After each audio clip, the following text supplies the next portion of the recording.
I disagree that Powell didn't fight back, but I agree that the market thinks that Powell didn't fight back. And I look at the man said we were going to raise rates. I look at all my indicators that rates are going higher. And the number one thing I watch, I've always watched, is Fed Fund futures 1 year from now. They show, before he spoke, they show price, rates a year from now, we're going to be a bit lower. Now they show them higher, up around 5%. So that's fighting back. I mean, the market heard what I want to hear, but it's the wrong time to hear. That's why I think this is one of the classic best short covering bear markets we're going to see in our lifetimes. And I look at it akin to what happened in 29-30. Market dropped 50% in 29, rallied 50% in 1930. We don't have to talk about the rest of that. The Fed's tightening into a recession environment. Yes, some data is strong, but if you look at what came out last week, retail sales, if you take retail sales, annualize, divide PPI and CPI, it's negative, it's deficit, and it's very much recessionary. So to me, market can hear what it wants, but the cool thing that's been happening is compared to last year when Bitcoin was leading the way down, Bitcoin's been leading the way up this year. Again, Friday, that was an awesome trade. Bitcoin was down about 3-4% and ended up unchanged. The stock market's been falling. So I don't know how long that's going to last, but for now, I'll end with this. A typical recession, U.S. stock market peak to trough drops 50%. We're so far from that. We're early days. The three largest economies in the world, China and Japan, completely export focused and massive stimulation.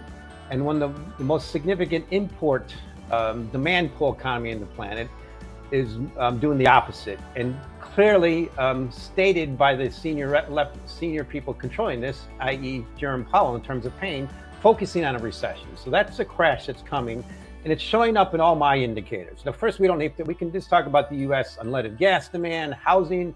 They are collapsing at a higher velocity than 2006, 7, and 8.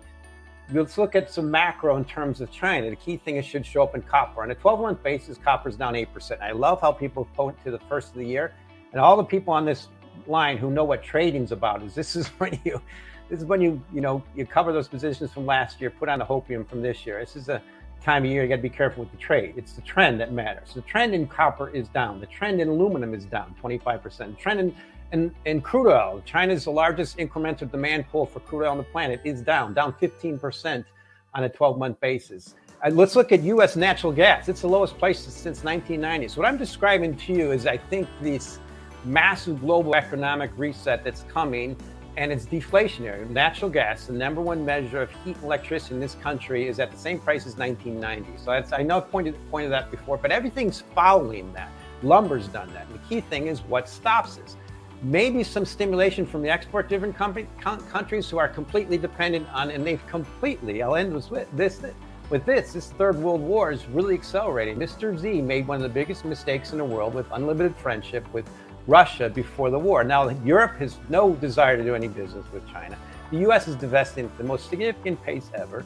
And then we have this autocratic regime accelerating. So I look at this as what drove this, this commodity boom from, 2000 is completely reversed. And unless you expect per capita GDP in India to double or triple in the next 2 decades, we're heading towards that deflationary recession.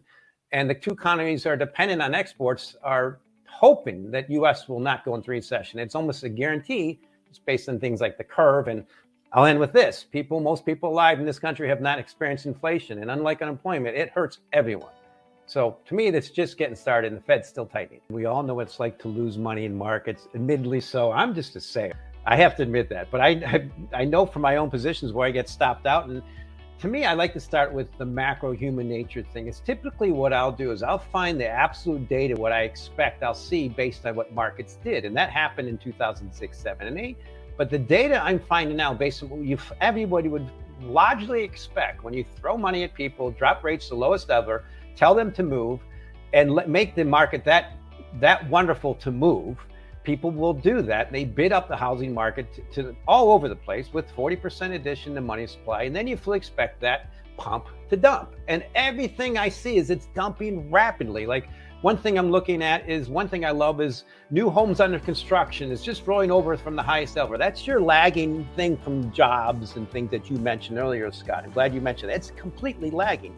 But those homes are being built, and that's that inventory that's collapsing. At the same time, sales are near the lowest. That spread, sales are lowest. So that's just and then you look at new home like applications for mortgages and everything. It's just just getting started. So it's the leading lag thing. I think it's early days. So that's why, and I also want to agree with what Dave said. I do think at some point, going over to leading this to, this is that recession's coming, undoubtedly, but leading over to what you said about Bitcoin is, yes, I think at some point Bitcoin's going to trade more like gold than U.S. Treasury long bonds. But if the stock market does what I think it's going to do, S&P 500 going to 3,000, not a big deal in a normal recession. That's normal. Bitcoin's going to have a problem. Crypto's going to have a problem. But I think they're going to come out ahead more like gold and Bitcoin. The problem is they still have a higher correlation to the risk asset of the stock market. If you look at Bitcoin over 52 weeks, 50 months, 50 weeks, 50 days, it still moves more at the stock market. So I think it's leading. But that to me is the macro. And this housing situation in Japan, according to our Chinese analysts, who in Hong Kong have to be very careful, is just early days. So it's global, it's fully expected. The thing is, it's happening in the data. So I'll end with this. This is one thing that I enjoy with some of my younger colleagues.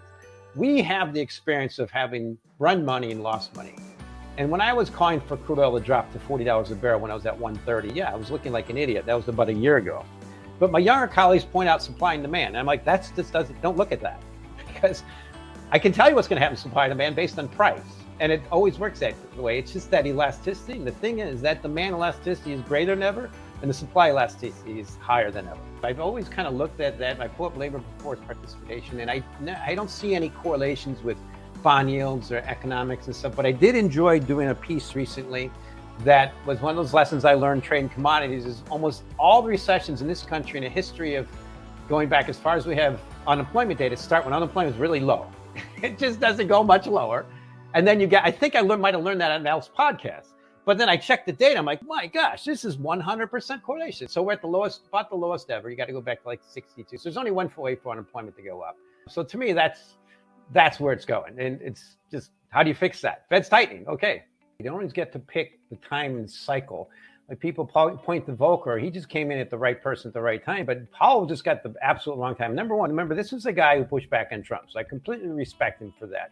He really established, that's part of the reason the dollar and the U.S. kind of is tilting towards, the world's tilting away from the aggressive nations and towards the U.S. Like, okay, you guys your system is autocratic, but what Powell did is he's stuck in the wrong time. He got suckered into the transitory phase. And I fully think he is going to find out it is transitory, but there's a year lag. So we have the big pump in inflation, biggest ever. On the back of a year on the back of the biggest pump in money supply ever. Now we're hitting towards that deflationary period and he's tightening. So he's going to be looked back on, in my view, as just making some of the wrong decisions. And the stock market is part of the problem too. But that's where I see there's no end for this, right? Like I keep saying, I've been saying for a year now, what stops this trajectory of risk assets going down? Other than these little bounces that just inspire the Fed to tighten more, and people think liquidity is actually loosening. It's not loosening. It's the stock market going up and testing. It's just bear markets have to do that. I'll end with this. Bear markets have to take money from everybody and make it difficult. If they're not bear markets.